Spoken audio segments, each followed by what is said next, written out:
एक प्रगतीशील देश आहे त्या सगळ्या देशांमध्ये ईव्हीएम कुठेच वापरल्या जात नाही। ते मूर्ख आहेत का?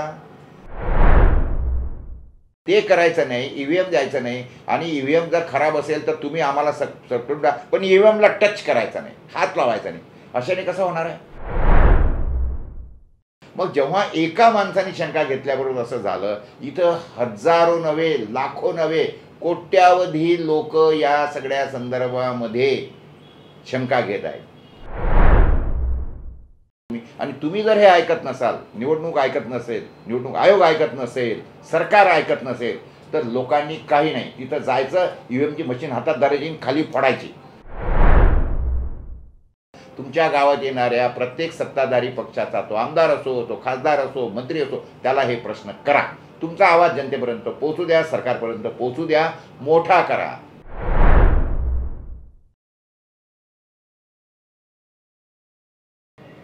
मित्रांनो नमस्कार, मी प्रकाश पोरे।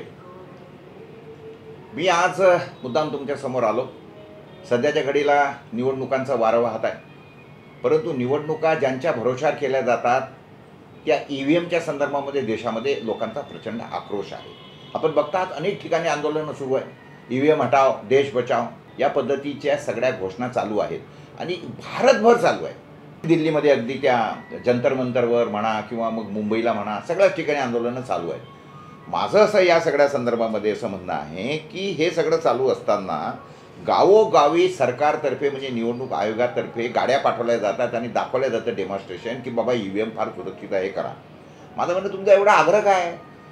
जगामध्ये जे काही मोठे मोठे देश आहेत, प्रगतीशील देश आहेत, त्या सगळ्या देशांमध्ये ईव्हीएम कुठेच वापरल्या जात नाही। ते मूर्ख आहेत का? सरकार याच्या संदर्भात म्हणतं की नाही, आता आपली लोकसंख्या खूप जास्त आहे आणि मग त्याला खूप वेळ लागेल, तर लागू द्या की।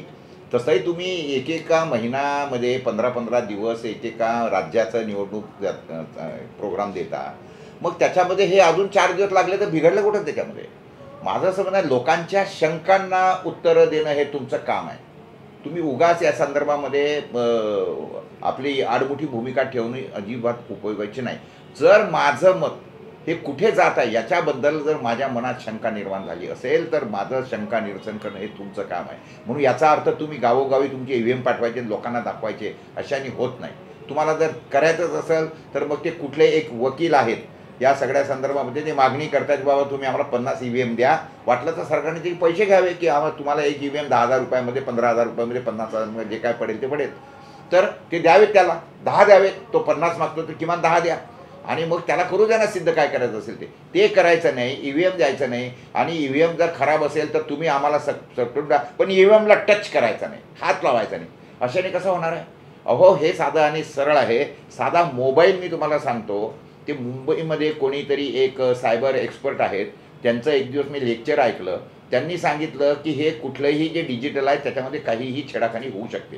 त्यांनी 2 मोबाईल घेतले, दोघांचे मोबाईल बंद करून टाकले, टोटल क्लोज करून टाकले, स्विच ऑफ करून टाकले आणि त्याच्यानंतर त्याचे मोबाईल नंबर घेतले होते। तर त्या बंद असलेल्या मोबाईलमध्ये त्याच्या मोबाईलवरून त्यांनी डाटा पाठवला की तू जो आहे तू भयंकर नालायक आहेस, करप्ट आहे वगैरे, जे काही थोड्याशा 2-4, 5-10 शिव्या पाठवून दिल्या। जेव्हा दोन्ही मोबाईल चालू केले त्याच्यानंतर समोरच्याला दिसलं की मला माझ्या समोरच्या मित्रांनी असं निरोप पाठवलेला आहे, त्याच्यावर त्याचा मोबाईल नंबर आला। मग मला सांगा, बंद असलेल्या मोबाईलमध्ये जर असं होऊ शकतं, या ईव्हीएममध्ये का होणार नाही? तुम्ही म्हणता नाही ती बॅटरी काढून घेतली, अरे बॅटरी काढून घेतली म्हणजे बंद केलं, बंद मोबाईल आणि ते तुमचं ईव्हीएम, याच्यात काही फरक नाही आहे। तर तुम्ही लोकांना शंका घ्यायला जागा देता कसा? अहो, रामायण सध्याच्या घडीला देशामध्ये रामराज्य स्थापन झालेलं आहे आणि रामराज्य जेव्हा या देशामध्ये स्थापन झालेलं आहे तर रामाच्या आदर्शावरच सरकारने चालायला पाहिजे। तिथे एका माणसाने सीतेच्या चारित्र्याबद्दल शंका घेतली तर तिला तुम्ही अग्निपरीक्षा द्यायला लागली। तिने शेवटी दे माय धरणी ठाय म्हणून तिने शेवटी ती जमिनीमध्ये गेली, धरणी दुबगली आणि ती त्याच्यामध्ये आपण बघतोय। मग जेव्हा एका माणसाने शंका घेतल्याबरोबर असं झालं, इथं हजारो नव्हे, लाखो नव्हे, कोट्यावधी लोक या सगळ्या संदर्भामध्ये शंका घेत आहेत। 20,000 तक्रारी सुप्रीम कोर्टामध्ये पेंडिंग आहेत, कितीतरी याचिका मोठ्या मोठ्या माणसांच्या, प्रशांत भूषण सारख्या मोठ्या मोठ्या वकिलांच्या पेंडिंग आहेत। मग त्याच्यावर तुम्ही निकाल देऊन त्या संदर्भामध्ये हे करत का नाही आहे? तुम्हाला फार ईव्हीएमचा शौक आहे, ईव्हीएमही ठेवा, त्या EVMला तुम्ही डायरेक्ट प्रिंटर जोडा, 2-4-5 हजारात प्रिंटर मिळतं, ते प्रिंटर त्याला जोडा, त्याच्यामध्ये कंटिन्यू स्टेशनरी टाका. इकडे EVMचं बटन दाबलं ज्यांनी कोणी, त्यांनी समजा कमळाचं बटन दाबलं, तिकडे कमळ प्रिंट होईल, ते डुप्लिकेटमध्ये द्या, तो त्याच्या एकाची घडी करून टाकेल, तो त्या पेटीत टाकेल, दुसरं तो घरी घेऊन जाईल. तुम्हाला त्रास काय आहे याच्यामध्ये? हे करा ना. याच्यात काय खर्च होणार आहे? काही खर्च होणार नाही फारसा. तो काय होतोय तो होता. आणि लोकशाही आम्हाला या देशामध्ये टिकवायची असेल, वाचवायची असेल आणि हुकुमशाही आणायची नसेल तर लोकांनी या सगळ्या संदर्भामध्ये प्रश्न उपस्थित करावे, सरकारला बाध्य करावं. निवडणूक आयोगाला आजच्या घडीला निवडणूक आयोग हा सुद्धा स्वायत्त राहिलेला नाही आहे. त्याची जी निवड आहे त्या निवडीच्या प्रक्रियेमध्ये पंतप्रधान, कोर्टाचे जस्टिस, हायकोर्टाचे, सुप्रीम कोर्टाचे आणि त्याचबरोबर विरोधी पक्षाचे नेते असायचे. आता यांनी काय करून टाकलेलं आहे तर एक पंतप्रधान, दुसरं सत्ताधारी पक्षाचाच मंत्री आणि हे म्हणजे तुम्ही ऑलरेडी तुमच्या बाजूला दोघं जण आहेत आणि एकच उरला इकडे. म्हणजे लोकशाही आहे की काय आहे? मग अशा वेळेला ह्या सगळ्या भानगडी जर तुम्ही करत असाल तर आमच्या मनामध्ये शंका उपस्थित होणं बिलकुल साहजिक शक्य आहे. आणि ह्या जर तुम्ही ऐकलं नाही तर आज सध्याच्या घडीला चाललंय की जिथं कुठं EVMवरच असेल आणि तिथं जर आणि तुम्ही काय करता त्या म्हटलं की आम्ही 5% मशीनांना VVPAT लावू. 5% का हवा? 100% मशीनांना प्रिंटर का नाही साधे? आणि या भानगडी कशाला करताय तुम्ही? आणि तुम्ही जर हे ऐकत नसाल, निवडणूक ऐकत नसेल, निवडणूक आयोग ऐकत नसेल, सरकार ऐकत नसेल तर लोकांनी काही नाही, तिथं जायचं, EVMची मशीन हातात धरायची, खाली फोडायची. काय गुन्हा दाखल होणार आहे?